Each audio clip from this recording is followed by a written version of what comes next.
Alright, Ghostbusters 2 begins 5 years after the events of Ghostbusters 1. As you recall, or may recall, the end of Ghostbusters 1 ended with this big climactic battle scene on top of some building. I forgot what it was called, but it was on Central Park, and they stopped Zool from entering our dimension and raining terror or whatever was going to happen. And they blew up that fucking marshmallow dude. And they saved the city. Fucking Winston goes, "I love this town!" Screams it really loud. And, he's covered in fucking marshmallow. And, fucking everybody ate for a month. And that was that. Now, 5 years later, the city has totally forgotten what the Ghostbusters have done for them. Okay, the Ghostbusters essentially are in ruin. I think, so we're kind of picking up with the gang's all split up. It's one of those oh, we got to get the band back together moments. Winston and Ray, I believe, are doing children's birthday parties. So they go to this birthday party, and the kid's all pissed off that neither of them are He-Man, because that's who he really wanted to show up at his birthday party, and instead he got the stupid Ghostbusters, so he was all pissed off. And they do their little song and dance. They actually sing the Ray Parker Jr. song, I believe. So the theme song to their movie exists in the second movie.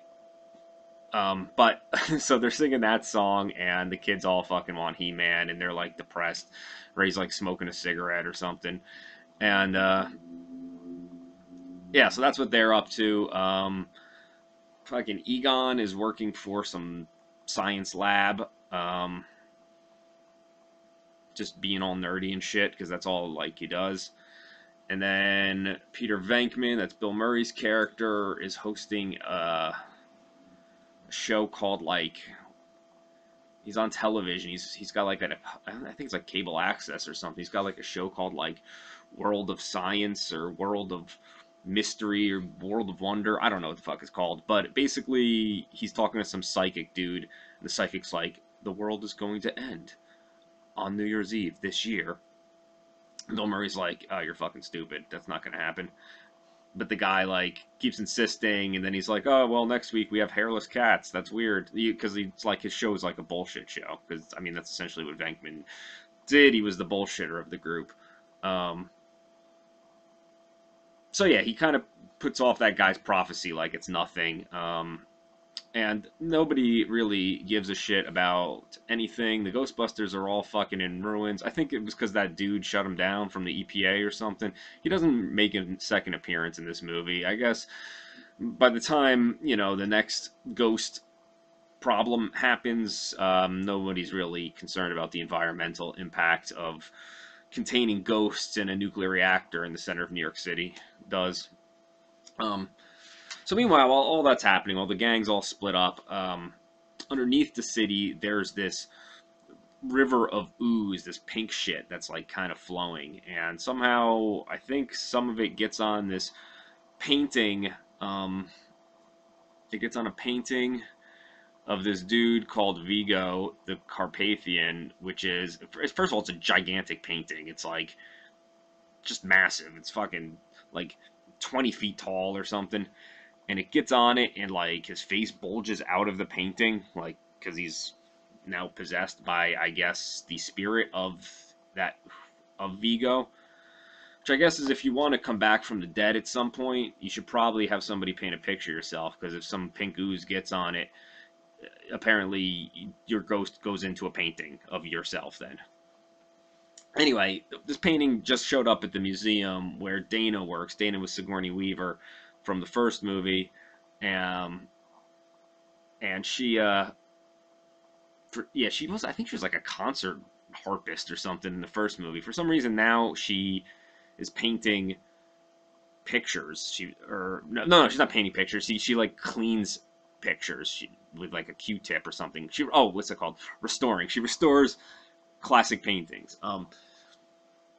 She also had a baby named Oscar, which is not Bill Murray's, even though they had this kind of flirtatious relationship the entire movie, um, of the entire first movie. But at some point, also, in addition to this painting coming alive, this fucking ghost nanny comes out of the sky and goes to Dana's apartment and like steals her baby, and she's like crying and shit on like the windowsill, like fucking 25 stories up into the air.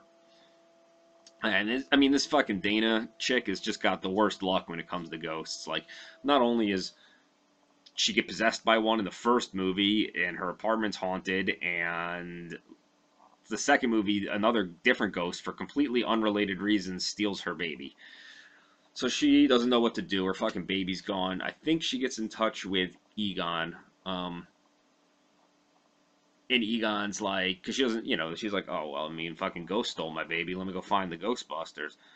I mean, I guess, too, in the succeeding 5 years after that movie, there really hasn't been any ghost reports in New York City. Before Ghostbusters 1, ghosts were, like, off the fucking charts.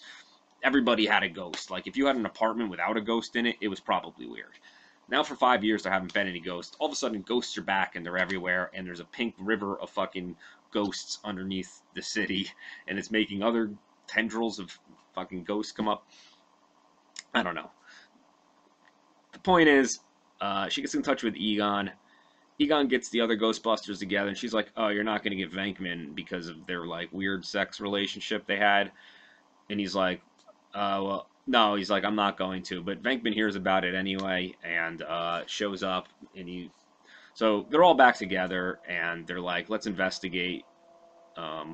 So they do. They go and they send Winston down into the ground. And this is actually, when I was little and I'd watch this movie, this is the only part of the movie that scared me. Obviously, it's a comedy.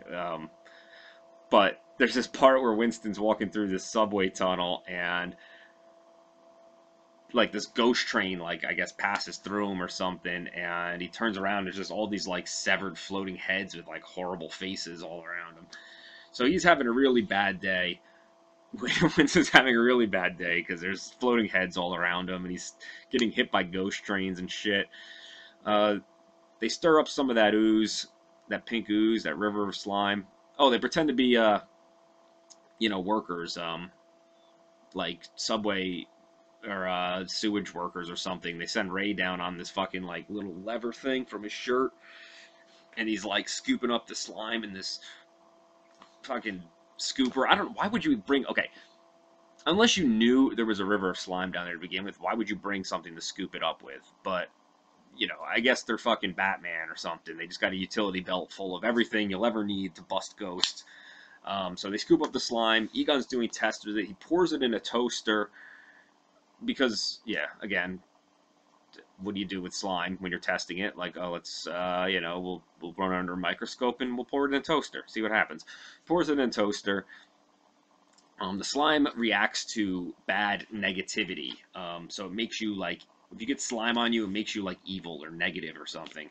But it also really loves some, like, I forgot the fucking song. The slime reacts to a weird song. Oh, that song that goes, your love lifting me higher than I ever been lifted before. That song? Alright, so that's what the slime reacts to. It makes the toaster dance around and shit. And then Egon reverse engineers the slime, turns it into good slime. So that's his, like, counteracting the evil slime. So now they have good pink slime versus evil pink slime. What else happens with this painting? Fuck. Okay, the painting possesses this little nerdy dude who also, he's got like a Russian accent or something, and he's in love with Dana, and it possesses him. I think they need the baby because he's going to put his soul into the baby or something, and he's going to put his soul in the baby, and that's why he had to go steal it. And the Russian dude is kind of working for him for the painting. I mean, if a painting's going to talk to you, I'd probably listen to it too. I mean, it's not every day a painting talks. Luckily, I guess. Alright, so the Ghostbusters. Oh, so the fucking they're at the museum and it gets covered with the slime. It's just like encased in it. They can't get through it. Inside the fucking ritual is happening or something, and the baby's face is being Vigo's face is being superimposed on the baby's face. So Ghostbusters are like, "Fuck, we can't get in." And then Egon's like, "I have a crazy idea." So they take their good slime packs and they blast the Statue of Liberty. It's really silly. They blast the Statue of Liberty with good pink slime, which then animates the Statue of Liberty, and they use the Statue of Liberty to walk through the streets of New York. I feel like now I'm thinking about it, and I actually hadn't had this thought until just right now. I feel like they were like, after they had the Stay Puft Marshmallow Man in the first movie, they were like, well, what can we do that was gonna stop? That's gonna top a giant Marshmallow Man walking through the city, and they're probably all fucking high or something. And one of them's just like, well, let's just fucking make other things walk through the city that are bigger. And people are like, well, what's bigger than a giant Marshmallow Man? And fucking I don't know. Bill Murray's doing a line of cocaine. He's like, what about the fucking Statue of Liberty? And everyone just goes, yeah, why not? So, anyway, the Statue of Liberty's walking down the streets of New York. They use her fucking, the hand with that like torch in it to like bash through the skylight in the museum, because the slime covered everything except for a skylight. I don't know. They go in to the museum. The painting is there. I don't really recall how they stop them, but they definitely do. I mean, they're the Ghostbusters, and they definitely stop the bad guy.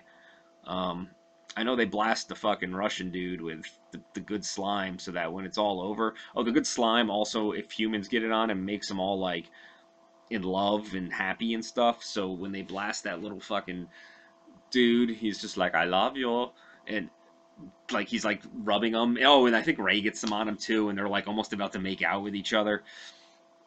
I guess they fucking do some incantation or something, or use their fucking power packs and cross the streams again to send the fucking evil back to Evil Town. And yeah, they get baby Oscar. They go back to Dana. They was like, here's your baby. I'm sure, and I don't recall, but I'm sure Bill Murray and his Peter Venkman character and the Dana Barrett character end up together. He's like, hey, I understand it's not my baby, but I'm gonna help you raise this thing. He probably had fucking some pink slime dripped on his fingers or something. Um, and yeah, they saved the day. They saved New York City the second time, and we all learned a little bit about ourselves along the way.